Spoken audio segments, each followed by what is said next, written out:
guy. I mean, this is not one of those games. Like the Tennessee Titans don't want Will Levis to win the game for them, right? They want their defense to win the game for them. They put some pieces together. Certainly with Ridley, bring Pollard over. I think they put some work in their offensive line. They have 2 first-round picks on the left side. We'll look at those guys a little bit, but they're trying to build up that offensive line again. This used to be a much more formidable line years ago, and I think that's how they're going to try to win football games. But this guy, he might be one of those guys, and like 3 years from now, you're going, okay, there's nothing he can't do. So right here, man, I mean, there's no reason to throw this ball, but I think they said something in Rounders like you don't lose the money you don't bet, but you don't win it either. Like you can't win if you don't play. There is no reason to throw this football. He is not open, but Calvin Ridley's fast. Doesn't think the safety can get over. He thinks he's going to catch all that ground, and somehow he makes this play. Absolutely unbelievable. So they go to bunch. This is actually, this is interesting from a game plan standpoint. So if they go bunch and you match the top guy man to man, and you're basically going to either, what are you going to do? Are you going to try to man this through all the traffic? I'm talking about the Jets now, or are you going to try to zone it off? Well, if you determine that the top guy is going to play man, then you can just run this pick. So they pick with the outside receiver at the line of scrimmage. They run a rub and then run the third guy out. So they run a pick. He turns the top receiver turns around, and the backside guy runs all the way on the wheel, and this guy can put the ball wherever he wants. I think they end up getting another 15-yarder there. You see the speed here. I mean, Pollard's always been an explosive running back. I think I'll show this from the end zone. So interesting here. They go down, around, but the tight ends on the line of scrimmage, they brought in their extra lineman and used him as the hip-off guy at the point of attack. Now, this is one of the things that we can do now that we at least did last week with Tucker Kraft is we can leave him. We can put Musgrave on the line of scrimmage, knowing that they're going to play a 9 technique. He doesn't have to block anybody until the second level. And we can put Tucker here, and he can do a good job of walling this guy off. So similar play. We had similar kind of success. And we can do this just out of our 12 personnel. Now, this is something that again, Will Levis, man, he's got some of this figured out now. Sees the hole, avoids the sack, runs for 20-something. Not a great slider, to be fair. So we go motion across, and he IDs coverage here. Why am I saying it? So motion across so he knows they're in zone.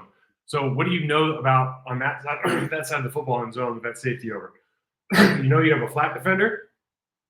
You have it at the worst a deep third, but you might have a quarters look depending on what they want to do with that defender. They're going to try to jump the in route. So what do? They just run 2 in routes at different heights. So the tight end takes care of that safety, and then this is another one of those plays where not a lot of quarterbacks can fit the ball in, but this guy's got a ridiculously live arm, ends up threading the needle here. Probably could have hit either guy and make it a big play. Now, the play speed here of Calvin Ridley, and I'm showing this because you can see the top of the screen, in the middle, everybody else is gloved up, right? And Ridley's won by, what, is that 3-4 yards? I mean, the guy's he jumps off the screen as far as wheels. I mean, really, really fast. Crossing routes for him just feel like a walk in the park. It's almost like you want to play zone. And we've had historically, the Packers, I know it's a new defense, but you've had problems with crossing routes. A lot of teams do it. They're difficult to guard. But you'd rather have this guy sit down than catch it with momentum. All right. This right here, okay. So he gets swiped at, ducks. Then he starts pulling like a rope-a-dope with Muhammad Ali. Whoop, takes off. This, again, man, it kind of reminds you of Brett. Kind of reminds you of Brett. So this is Skoronski. He's got Green Bay ties with, I think, his uncle, maybe. And then they've, of course, got the kid from Alabama. This is Alabama, right? At left tackle. Both first-round draft picks.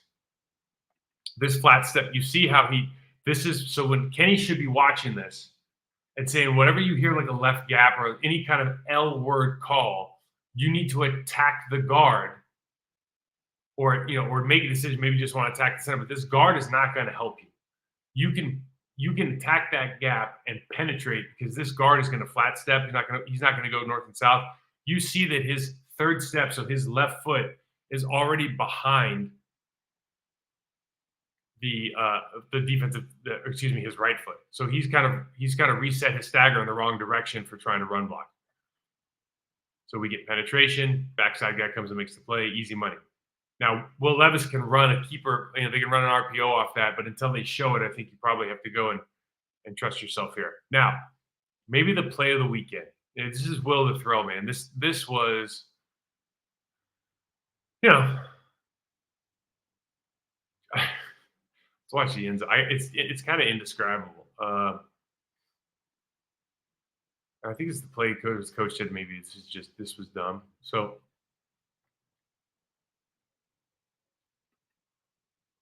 pocket's good, pocket's clean, pocket's not feeling so clean anymore.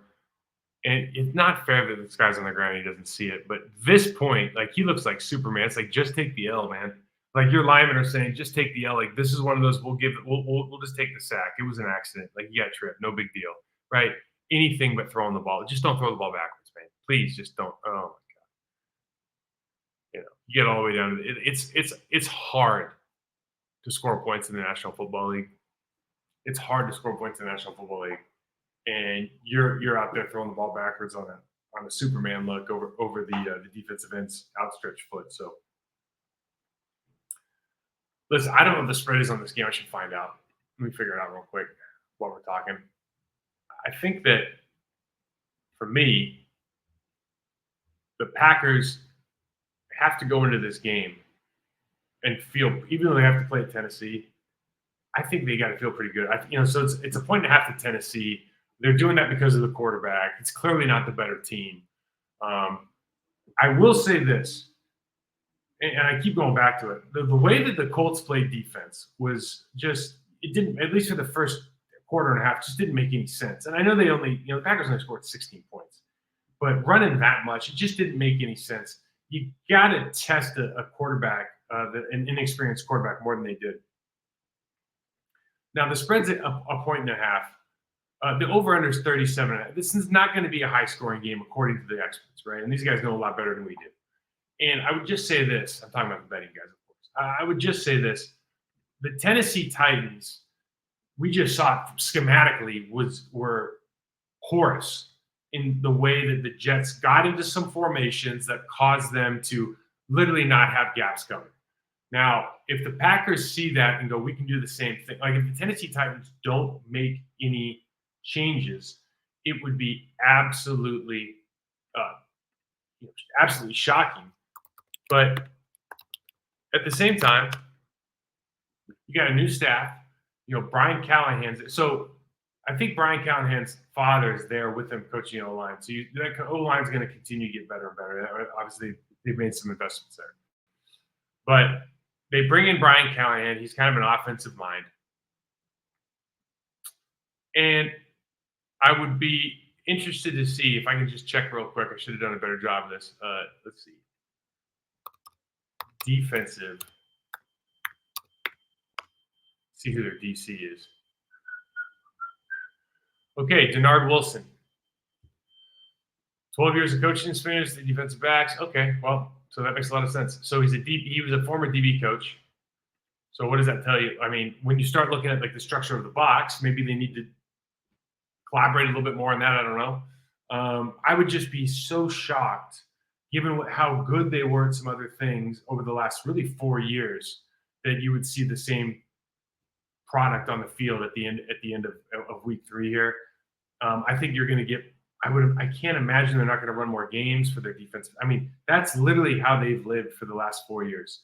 Games with their defensive ends, defensive tackles, stunts with their linebackers, which we saw a little bit. But put your foot in the ground and say we're going to not allow you to run, right? That's going to be our philosophy, and then force you to win with your quarterback. At this stage, with the Packers, if you don't do that, you deserve to lose every game. So I still think the Packers are going to win. I just think they're a better football team. Malik Willis was 12 for 14 last week. So, you're comfortable giving him a limited amount of snaps. Remember this, guys. Like, I was thinking about this when Ben Roethlisberger came into the league. He got to go play with the Steelers, Jerome Bettis. They had a great offensive line. They were Hines Ward blocking receiver. Like, they had a defensive football team. So he would only get like 17 passes a game. We knew this for a fact because maybe it was 17 or 18, I don't know, but we used to go like, God damn it. Like, we're over here pass blocking for, 30, 40 plays a game. And these guys over in Pittsburgh have to pass block like 17 times a game, and half of those are probably play action or keepers. So it's not unheard of. And again, we see the trend towards rushing the football is changing and shifting. It's not unheard of for teams to go into a game and say, like, we're only going to throw this sucker 20 times. Like, it's okay. And we feel real good about the 20. We talked about how we're going to game plan with Malik and go in on Wednesday or Tuesday and going, hey, what plays do you love? What plays do you like? And what plays do we want to take out? And let's make that a really, really small list of the former and maybe a larger list of the latter.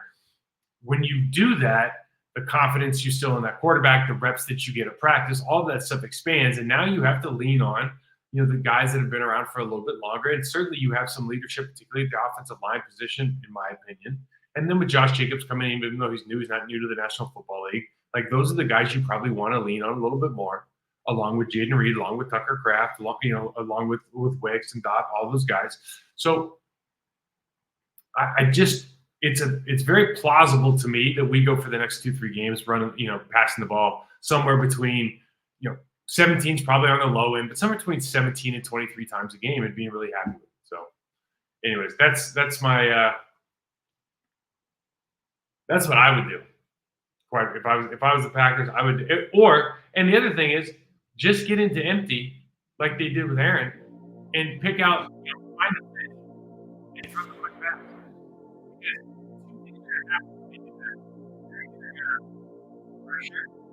Or they're going to drop out, and that player is going to be wide open. So make your plays, enjoy the game. Packers by a million. Who knows?